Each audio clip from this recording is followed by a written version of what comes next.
Hello students, अभी हम लोग परमाणु चैप्टर एटम चैप्टर में बोर्स परमाणु सिद्धांत पढ़ने जा रहे हैं, जिसको हम बोर का हाइपोथेसिस भी कहते हैं। ये अधिकतर हाइड्रोजन परमाणु के लिए सार्थक साबित हुआ है। उसको हम लोग लिमिटेशन में बताएंगे, सीमा में इसके क्या क्या बिंदु है महत्वपूर्ण हम बताने जा रहे हैं। सबसे पहला पॉइंट इन्होंने कहा है कि जितने भी सभी परमाणु के एक केंद्र होते हैं जिन्हें हम नाभिक कहते हैं, जहां सभी धनावेश उपस्थित होते हैं, जिसके चारों ओर इलेक्ट्रॉन वृत्तीय कक्ष में भ्रमण करते हैं। एक चीज ध्यान रखिए, जैसे इन्होंने कहा, क्या एक बार फिर से समझेंगे।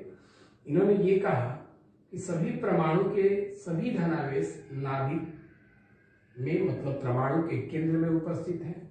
इसके चारों ओर जो इलेक्ट्रॉन है वो निश्चित संख्या में वृत्तीय कक्ष में भ्रमण करता है। इलेक्ट्रॉन की बात करें, ये माइनस इलेक्ट्रॉन।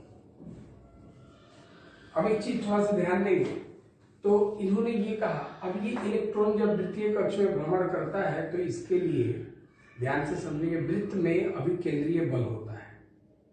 फर्स्ट ईयर में आपने पढ़ा था अभिकेंद्रीय और अपकेंद्रीय बल।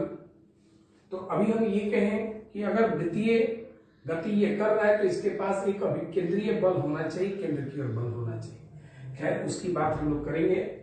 जैसे अभी समझिए, मान लिया जाए कि इन्होंने क्या कहा कि सभी परमाणु के एक केंद्र होते हैं जहां सभी धनावेश उपस्थित होते हैं, और इसी केंद्र पर परमाणु के लगभग कुल द्रव्यमान भी विद्यमान होते हैं इसी केंद्र पर। और ये केंद्र की बात होगी। इसके बाद कहा कि इसके नाभिक के चारों ओर इलेक्ट्रॉन वृत्तीय कक्ष में भ्रमण करते हैं, जिसे कक्ष कहा जाता है, कक्ष कहा जाता है। अब ये देखिए, अच्छा ये सुनिए थोड़ा ध्यान से, ये प्लस है और ये क्या है, माइनस। प्लस माइनस के बीच में आकर्षण होगा, माने ये प्लस इस माइनस को अपनी ओर खींचेगा, माने केंद्र की ओर खींचेगा। और जब केंद्र की ओर खींचने वाले बल को हम अभिकेंद्रीय बल कहते हैं, और ये जो आवेश का जो बल है यहाँ पर अभिकेंद्रीय बल के रूप में आ रहा है, वैसा इन्होंने ये कहा। तो इन्होंने क्या कहा, इन्होंने ये कहा कि सभी धनावेश और द्रव्यमान परमाणु के केंद्र में होते हैं, जिसे हम नाभिक कहते हैं। इसके चारों ओर इलेक्ट्रॉन वृत्तीय कक्ष में भ्रमण करता है, जिसे कक्ष का नाम भी आप दे सकते हैं, अस्थायी कक्ष भी कह सकते हैं। और इन्होंने ये भी बताया कि इसके भ्रमण के लिए जो अभिकेंद्रीय बल चाहिए, वो अभिकेंद्रीय बल आवेश के आकर्षण बल से उत्पन्न होता है। अब जैसे हम इसको लिखेंगे, सभी परमाणु में एक केंद्र होते हैं जहां सभी धनावेश एवं परमाणु के लगभग कुल द्रव्यमान उपस्थित होते हैं,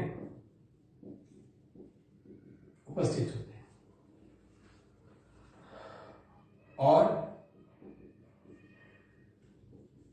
निश्चित संख्या में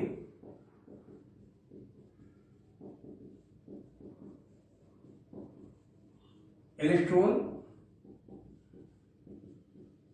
नाभिक के चारों ओर वृत्तीय कक्ष में भ्रमण करते हैं।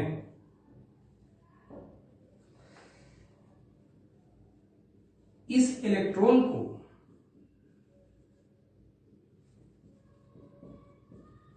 वृत्तीय कक्ष में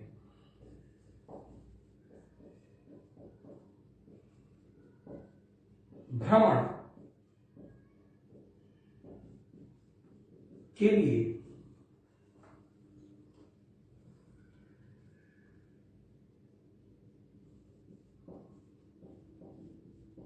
आकर्षण बल के रूप में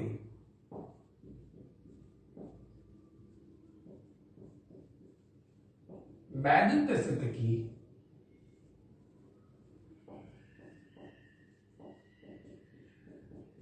आकर्षण बल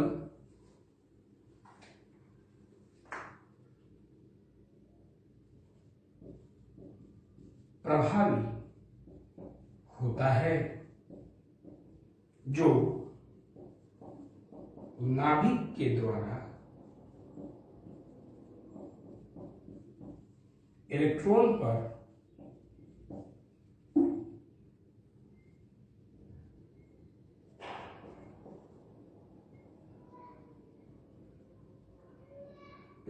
पर उत्पन्न प्रतीत होता है। अब देखिए ध्यान से, अब जैसे तो अभी आपने ये देखा, तो अभी इन्होंने ये कहा कि जितने भी परमाणु हैं सभी परमाणु के एक केंद्र होते हैं जहां धनावेश और पूरा लगभग द्रव्यमान होता है, और इसी केंद्र के चारों ओर इलेक्ट्रॉन जो है वृत्तीय कक्ष में भ्रमण करता है, और जब ये वृत्तीय कक्ष में भ्रमण करता है तो उसके लिए जो अभिकेंद्रीय बल है वो वैद्युत स्थितिकी आकर्षण बल से प्राप्त होता है। अब देखिए, अब इसके बाद अगर मान लिया कि कोई परमाणु संख्या है, माना कि किसी परमाणु का परमाणु संख्या Z है, जब परमाणु संख्या Z है तो प्रोटॉन संख्या भी Z होगा। तो नाभिक का आवेश होगा प्लस Ze, एक प्रोटॉन का एक प्लस E, दो प्रोटॉन का प्लस 2E, तो Z प्रोटॉन का प्लस Ze। तो अब ये देखिए, ये नाभिक हम बना रहे हैं प्लस Ze। इसके बाद ये कक्ष हो गया, इस कक्ष का ये इलेक्ट्रॉन हो गया जिसका माइनस E हम मान लिए, इसके द्रव्यमान को m मान लिए, जो वेग से गति कर रहा है इसको v आप मान लिए, इसकी जो त्रिज्या यहां बन रही है इसको आप r मान लीजिए। अब ये कक्ष, अब यहाँ पे आपको मालूम है कि ये प्लस और माइनस के बीच में आकर्षण बल लगेगा। उस आकर्षण बल का मान निकालने के लिए F बराबर सूत्र है Q1Q2/r²। K का मान आप जानते हैं कि 1/4πε0 Q1 1/4πε0 होता है। अब इसके बाद आप निकाल रहे हैं F बराबर K, Q1 की जगह यहाँ प्लस Ze है तो आप Ze लिखेंगे, बल सदिश राशि है, चिन्ह का कोई जरूरी नहीं इसमें। Q2 यहाँ पर E है बटा में r², दूरी का स्क्वायर है। F बराबर KZe² बटा में r², ये बल मिला। परंतु यह बल क्या है, ये जो बल है आपको ये पता चल रहा होगा कि ये प्लस है और ये माइनस है, तो इसके बीच का ये आकर्षण बल है। प्लस माइनस को अपनी ओर खींचेगा, मतलब अपनी ओर खींचेगा, अपनी ओर माने केंद्र की ओर खींचेगा। ये जो बल है ये अपनी ओर से केंद्र की ओर खींच रहा है, तो केंद्र की ओर खींच रहा है, इसका मतलब ये जो बल है ये केंद्र की ओर आकर्षण बल है।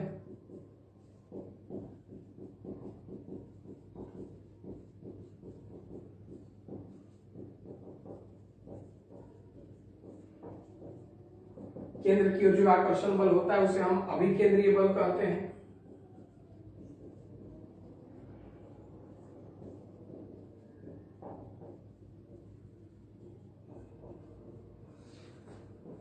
अगर अभिकेंद्रीय बल या अपकेंद्रीय बल अगर कुछ होता है तो आपको हमने फर्स्ट ईयर में बताया था कि अभिकेंद्रीय बल का मान क्या होता है, ये सब हमने फर्स्ट ईयर में बताया था, और ये हमने सिद्ध किया था कि अभिकेंद्रीय बल का मान mv² बटा में r होता है। m द्रव्यमान उसका होता है जो वृत्तीय गति में वृत्तीय पथ में घूम रहा है, v उसी का वेग होता है, r त्रिज्या। अब ये जो है यहाँ पे r दूरी है, इत्तेफाक से यहाँ दूरी और त्रिज्या दोनों एक ही है, ये एक आर और ये एक आर कट गया,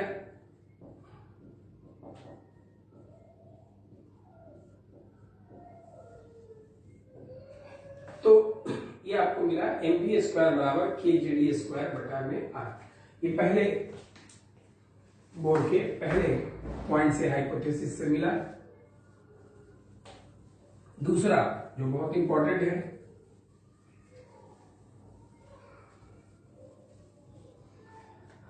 दूसरा इन्होंने जो हाइपोथेसिस दिया वो इलेक्ट्रॉन के कोणीय संवेग वृत्तीय गति में होता है। हमने आपको बताया था फर्स्ट ईयर में L बराबर PD। तो अब देखिए ध्यान से, उसके बारे में इन्होंने कहा दूसरा पॉइंट। तो दूसरे पॉइंट की अगर आप बात करें कि अगर कोई परमाणु, तो कोई परमाणु जैसे कहने का मतलब यह है, ये प्लस जेड है, इसका पहला कक्ष,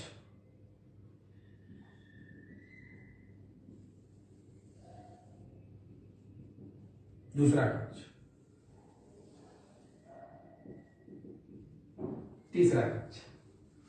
अब इन्होंने कहा क्या कि इन्होंने कहा कि हर कक्ष में भ्रमण करने के लिए एक इलेक्ट्रॉन का निश्चित कोणीय संवेग होता है। तो इसके लिए हर कक्ष के लिए n माने संख्या कक्ष का, तो इन्होंने ये कहा कि हर कक्ष का अपना एक कोणीय संवेग होता है, और जो उस कोणीय संवेग के मान के बराबर जो इस इलेक्ट्रॉन का कोणीय संवेग होगा वही इलेक्ट्रॉन उस कक्ष में भ्रमण करेगा। मतलब इस कक्ष का अपना एक कोणीय संवेग होगा, इसमें घूमने के लिए अपना एक कोणीय संवेग होगा।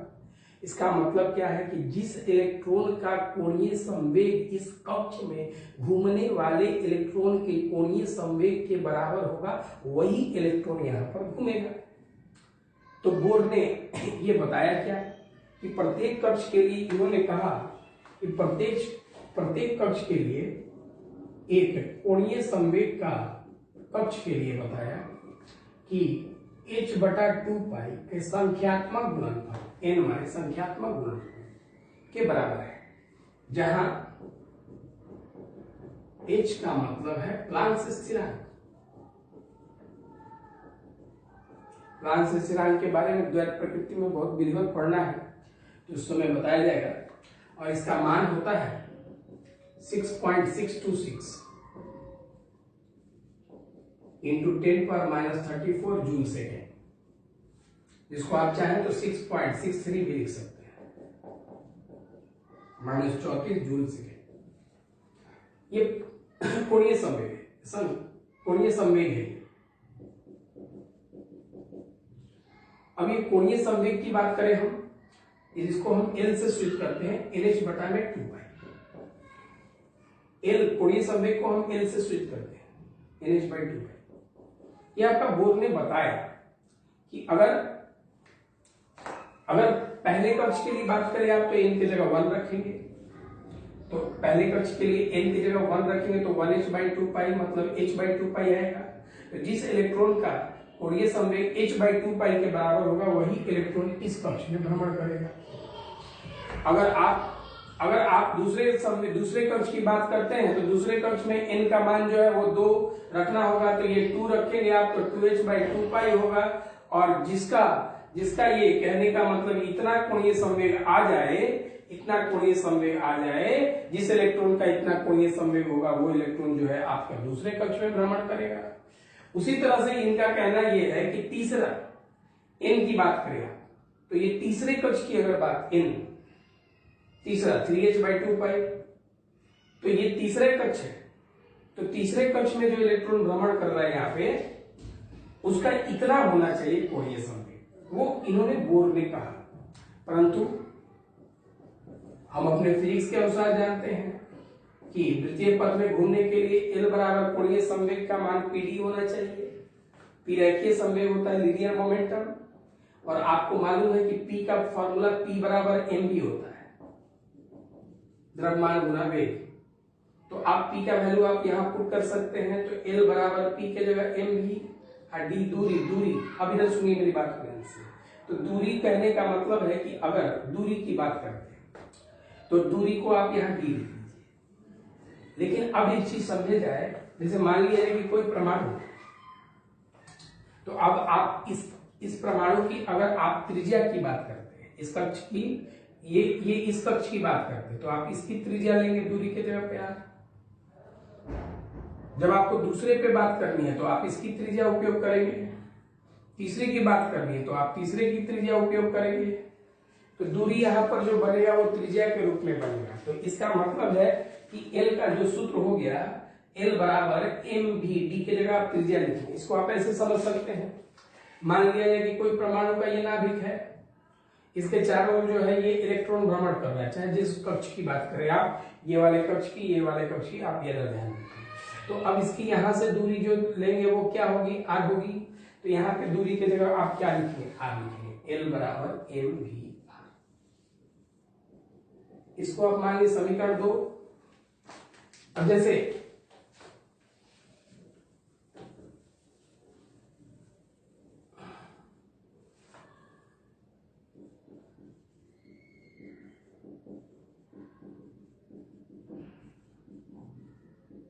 एक और 2 से mvr बराबर क्या हो गया, NH/2।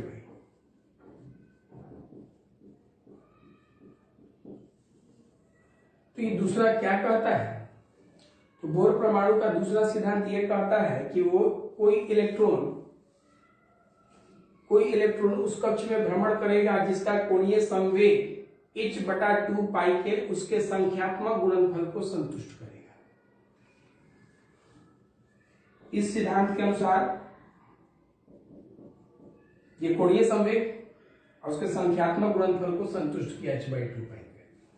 इस सिद्धांत के अनुसार कोई इलेक्ट्रॉन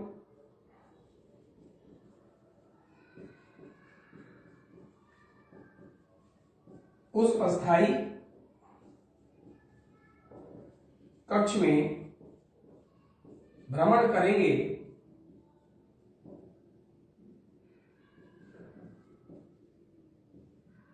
जिस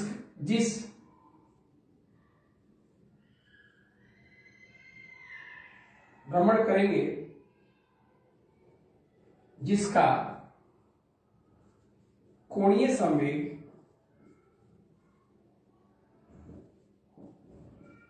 उसके h/2 पाई के संख्यात्मक माने पूर्ण संख्यात्मक गुणनफल को संतुष्ट करेगा।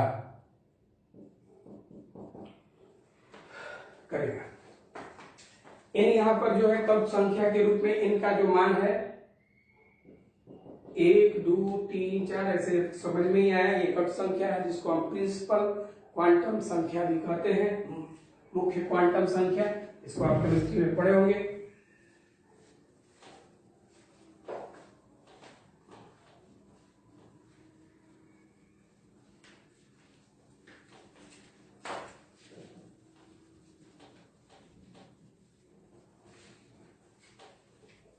अब इसके बाद तीसरा पॉइंट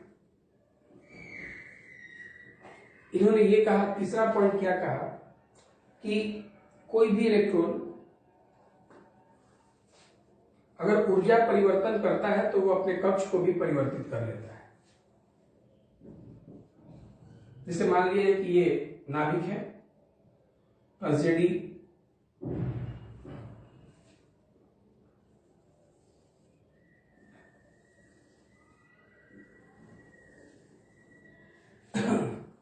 आपको हम बता दें कि ये जो है नाभिक से आप दूर जाते हैं तो इलेक्ट्रॉन का ऊर्जा वृद्धि होता है।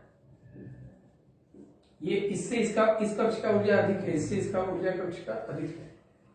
और जैसे ही आप इधर आते हैं, जब उधर ऊर्जा बढ़ा है तो ऊर्जा की कमी होगी, ऊर्जा कम होगा। अगर आप किसी इलेक्ट्रॉन को ऊर्जा देते हैं तो वो इधर से इधर जाएगा ऊर्जा देने पर, और ये अगर आप इधर से फिर वो इलेक्ट्रॉन वापस यहाँ आ गया तो वो ऊर्जा का त्याग करेगा, कम होगा भाई। तो अब इधर देखिए ध्यान से, इन्होंने क्या कहा, इन्होंने ये कहा कि अगर कोई भी इलेक्ट्रॉन की आप बात करते हैं तो कोई भी अगर आप इलेक्ट्रॉन को ऊर्जा प्रदान करते हैं तो वो ये निम्न ऊर्जा कक्ष से उच्च ऊर्जा कक्ष में प्रवेश कर जाता है, और जैसे ही वो इलेक्ट्रॉन जो है उच्च ऊर्जा कक्ष से निम्न ऊर्जा कक्ष में आता है तो वो ऊर्जा का ह्रास करता है, और वहां ऊर्जा का जो ह्रास होता है वो ऊर्जा का ह्रास विकिरण के रूप में होता है, ऊर्जा का ह्रास विकिरण के रूप में होता है। और ये द्वैत प्रकृति पाठ में, ड्यूअल नेचर में आप पढ़ेंगे कि जो ऊर्जा परिवर्तन विकिरण के रूप में होता है उस ऊर्जा का सूत्र होता है E बराबर h न्यू, न्यू इसको पढ़ते हैं। तो इधर देखिए ध्यान से, जहां न्यू का मतलब है आवृत्ति, फ्रीक्वेंसी, और ये न्यू का जो सूत्र होता है वो C बाई लेमडा होता है, जहां लेमडा का मतलब है तरंग है, H माने प्लांक स्थिति। तो जब ऊर्जा का परिवर्तन विकिरण के रूप में होता है तो आप E बराबर h न्यू का उपयोग करेंगे। अब जैसे तो इन्होंने कहा क्या कि अगर कोई इलेक्ट्रॉन ऊर्जा ग्रहण करके वो निम्न ऊर्जा कक्ष से उच्च ऊर्जा कक्ष में प्रवेश कर जाए तो फिर वो एक पॉइंट याद रखिएगा ध्यान से, फिर वही इलेक्ट्रॉन 10 का पावर माइनस 8 सेकेंड के बाद वो अपने कक्ष में नीचे आता है तो उसी समय ये ऊर्जा का विकिरण त्याग करता है। जैसे इधर देखिए ध्यान से, जैसे मान लीजिए कि ये प्लस जेडी नाभिक है, इसके बाद ये कक्ष हो गया, ये भी एक कक्ष बना लेते हैं। अब ये देखिए, ये इलेक्ट्रॉन मान लिया जाए कि ये पहले कक्ष में है, इसका n का मान 1, ये दूसरे कक्ष में n का मान 2, ये तीसरा कक्ष है n का मान 3, इसका ऊर्जा स्तर है E1, इसका ऊर्जा स्तर है E2। अब ये देखिए यहां मान लिया जाए कि कोई इलेक्ट्रॉन है माइनस E है, इसको ऊर्जा दी है तो ये यहां चला गया, तो यहां जाने के बाद ये इलेक्ट्रॉन जो है 10 का पावर माइनस 8 सेकेंड तक रहेगा, और 10 के पावर माइनस 8 सेकेंड के बाद ये इलेक्ट्रॉन जो है वापस यहां चला आएगा। तो जब ये इलेक्ट्रॉन आप वापस यहां पे चला आएगा तो ये जो है ऊर्जा का त्याग करेगा। तो जो ये ऊर्जा का त्याग करेगा विकिरण के रूप में करेगा, बैल चुंबकीय तरंग के रूप में करेगा, इलेक्ट्रोमैग्नेटिक वेव के रूप में करेगा। तो ये अब सवाल उठता है कि ये अधिक ऊर्जा है। अभी चीज सुनिएगा थोड़ा ध्यान से, इलेक्ट्रॉन का जो एनर्जी होता है, ऊर्जा होता है, वो माइनस में होता है, कम एनर्जी होता है। ये फर्स्ट ऑर्बिट का एनर्जी होता है माइनस 13.6 इलेक्ट्रॉन वोल्ट, और ये सेकंड का होता है ये माइनस 3.5 इलेक्ट्रॉन वोल्ट लगभग। जैसे आप पढ़े होंगे minus 13.6 by n square electron volt. पहले के लिए ऑर्बिट 1 रखेंगे, दूसरे के लिए आप 2 का स्क्वायर, तो 2 का स्क्वायर रखेंगे 4 हो जाएगा, तो ये 4 3 12, 4 3 12 16, 3.4 होगा सर। तो इधर देखिए 3.4 इलेक्ट्रॉन इसके आसपास। तो कहने का मतलब है कि ये जो है इतना, अब जब ये अधिक ऊर्जा है और ये कम ऊर्जा है तो ये इलेक्ट्रॉन यहां से यहां आएगा, तो मान लीजिए कि ये अधिक ऊर्जा पर है, और जब ये इलेक्ट्रॉन यहां से यहां आता है तो वो ऊर्जा का त्याग करेगा। भाई कितना ऊर्जा का त्याग किया, तो इतना में से इतना घटा दो आप, तो इतना ऊर्जा का त्याग किया। यहाँ इलेक्ट्रॉन होने के लिए इसके पास इतना ऊर्जा होना चाहिए, यहाँ इलेक्ट्रॉन होने के लिए इतना ऊर्जा होना चाहिए। जब यहाँ से यहाँ तक आया इसका मतलब इतना ऊर्जा हो गया, तो कितना भाई उसमें से वो इतना ये त्याग कर दिया, तो जो त्याग कर दिया वो कैसे किया, तो इतना में से आप इतना घटा दो, आप वही त्याग किया। अब इसके बाद सुनिए बात को ध्यान से, तो अगर आप देखिए तो ये जो ऊर्जा स्थानांतरण, ऊर्जा का जो त्याग हो रहा है वो विकिरण के रूप में हो रहा है, और वो विकिरण मतलब विद्युत चुंबकीय तरंग के रूप में हो रहा है, और वो जो है E बराबर E2 माइनस E1 से आप निकालेंगे। लेकिन आप जो विद्युत चुंबकीय तरंग के रूप में विकिरण के रूप में हो रहा है तो E बराबर hν, ये जो ऊर्जा स्थानांतर परिवर्तन होता है E बराबर hν होता है, तो आप चाहें तो E के जगह क्या लिख सकते हैं, hν बराबर E2 माइनस E1, दूसरे कक्ष में से आप पहले कक्ष में से इसका घटा देंगे। अभी देखिए ध्यान से, ये ऊर्जा त्याग के होगी। तो अभी सुनिए, तो इन्होंने यही कहा तीसरे पॉइंट में, यदि कोई इलेक्ट्रॉन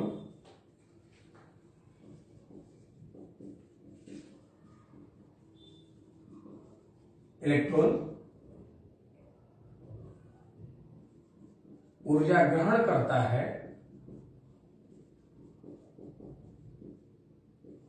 तब वह निम्न ऊर्जा कक्ष से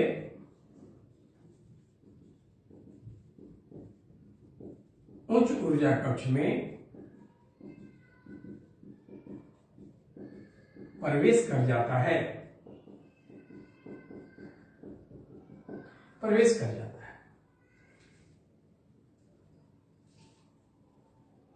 और यदि इलेक्ट्रॉन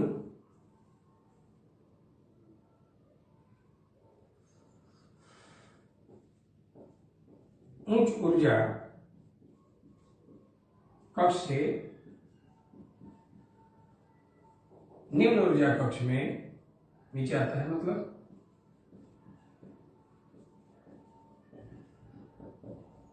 प्रवेश करता है, तो वह ऊर्जा का त्याग करता है, अर्थात इलेक्ट्रॉन ऊर्जा के परिवर्तन पर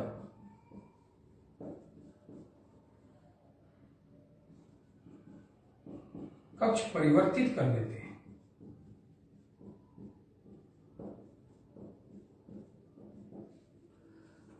मतलब निम्न ऊर्जा कक्ष से उच्च ऊर्जा कक्ष में, निम्न से कहां चला जाए, उच्च ऊर्जा कक्ष में। तो इसका मतलब है कि ऊर्जा ग्रहण करेगा तो निम्न से कहा जाएगा, उच्च में।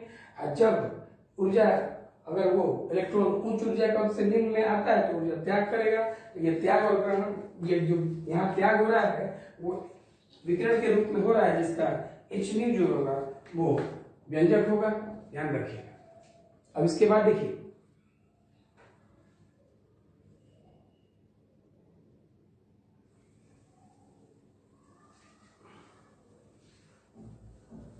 अब हम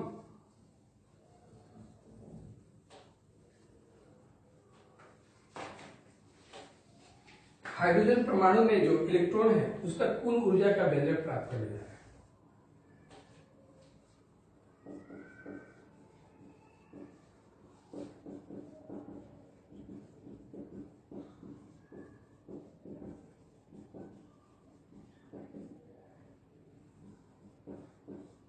फिर हम परमाणु का भी ऊर्जा, सारे परमाणु के लिए भी कक्ष का ऊर्जा निकालेंगे। अब थोड़ा सा ध्यान दीजिएगा, जैसे हाइड्रोजन जिसका परमाणु संख्या 1 होता है,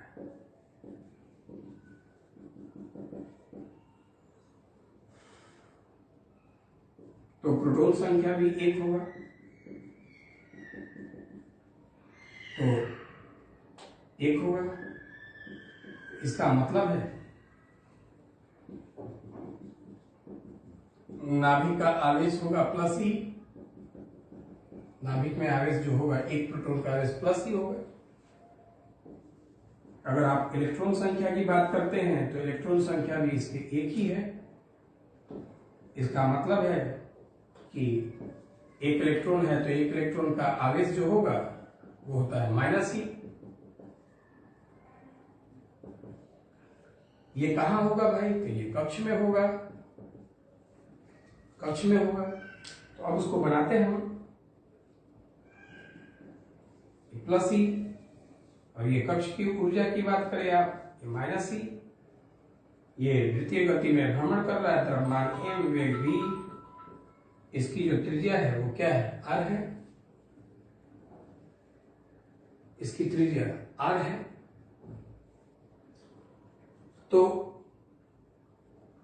अब आप जानते हैं कि ये जो प्लस है और ये माइनस है, इनके बीच में एक आकर्षण बल लग रहा है, केंद्र की ओर ये खींच रहा है, वो अभिकेंद्रीय बल हो गया। आपको मालूम है कि ये बल आकर्षण बल आवेश का बल है, तो इसके लिए सूत्र Q1 Q2 बाई क्या होगा, R स्क्वायर। ये बल है आकर्षण केंद्र की ओर, के स्थिरांक है जिसका मान 1/4 पे एप्सिलॉन नॉट लिखेंगे आप, जरूरत होगा तो।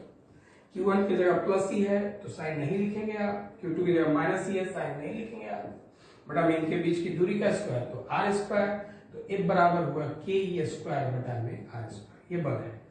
ये कैसा बल है, तो यह आकर्षण बल है।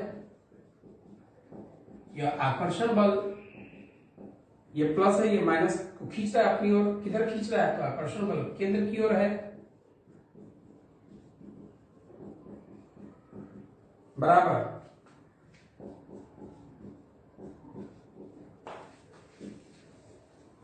तो केंद्र की ओर के आकर्षण, केंद्र की ओर जो बल लगता है उसे हम क्या कहते हैं, अभिकेंद्रीय बल।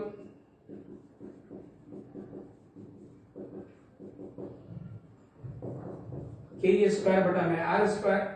अभी हमने बताया था अभिकेंद्रीय बल बराबर mv स्क्वायर बटा R होता है। m द्रव्यमान जो गोल घूम रहा है, इलेक्ट्रॉन घूम रहा है भाई, उसी का द्रव्यमान v स्क्वायर बटा में उसकी त्रिज्या जो है R है। एक R से एक R कट गया, ये कैंसिल है।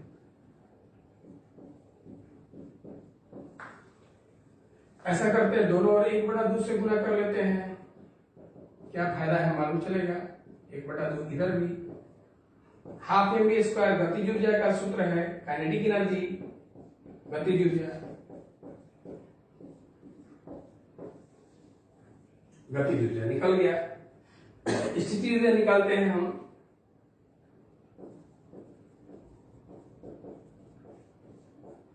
पोटेंशियल एनर्जी इसको कहते हैं।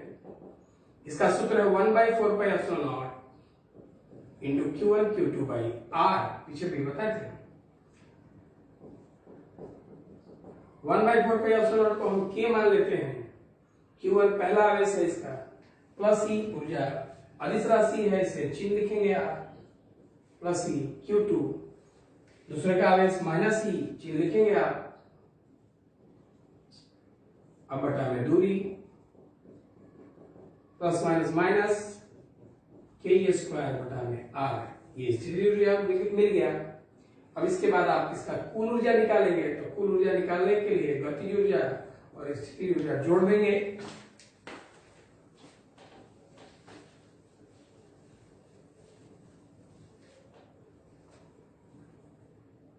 तो कुल ऊर्जा बराबर हो जाएगा kinetic energy plus potential energy. Kinetic energy का मान K square by 2R, potential energy का मान माइनस K स्क्वायर बटा में R, plus minus minus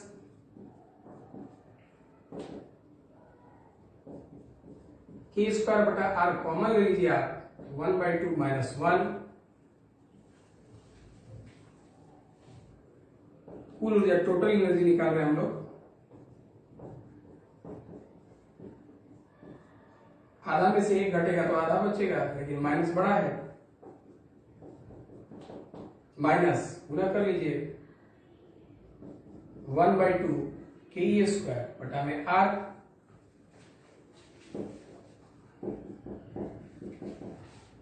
minus K square बटा में 2R लिख सकते हैं आप। ये हाइड्रोजन के इलेक्ट्रॉन का ऊर्जा मिला, K का मान चाहे तो 1/4 pi epsilon nought E square by 2R, minus गुना कर लीजिए आप, 4 दूनी 8 pi epsilon nought R। Electron का कुल ऊर्जा मिला, ये क्या मिला, प्लस में कि माइनस में, तो माइनस में, छोटा वैल्यू। अब उसके बाद थोड़ा सा ध्यान देंगे, कि कोई अगर इलेक्ट्रॉन का ऊर्जा 20 जूल कह दे, 28 जूल कह दे, 18 जूल कह दे, इसका मतलब ये है कि गलत है। वो इलेक्ट्रॉन का ऊर्जा जो है वो प्लस में नहीं होगा, बड़ा भी नहीं होगा, इलेक्ट्रॉन वोल्ट में माइनस में आएगा, तो पावर इसका माइनस में रहेगा। इलेक्ट्रॉन वोल्ट ऊर्जा का मात्रक है। तो ये हुआ। अब इसके बाद जो है हर चीज का कॉन्सेप्ट और सही कॉन्सेप्ट होना बहुत जरूरी है, इसलिए न्यूमेरिकल वगैरह। इसके बाद जो है अभी हम लोग इलेक्ट्रॉन का वेग निकालेंगे। इलेक्ट्रॉन का वेग निकालने के बाद सभी परमाणु के लिए कक्ष में उनके लिए ऊर्जा निकालेंगे। अभी ये हाइड्रोजन के लिए केवल ऊर्जा था, अभी श्रेणी पढ़ना है, तो इसमें जो टॉपिक है वो टॉपिक वाइज पूरा बताने के बाद हम आगे जो बताएंगे उसके बाद जो है बहुत सारे कंपटीशन के न्यूमेरिकल भी बताएंगे। ध्यान दीजिएगा, अच्छी तरह से पढ़िए।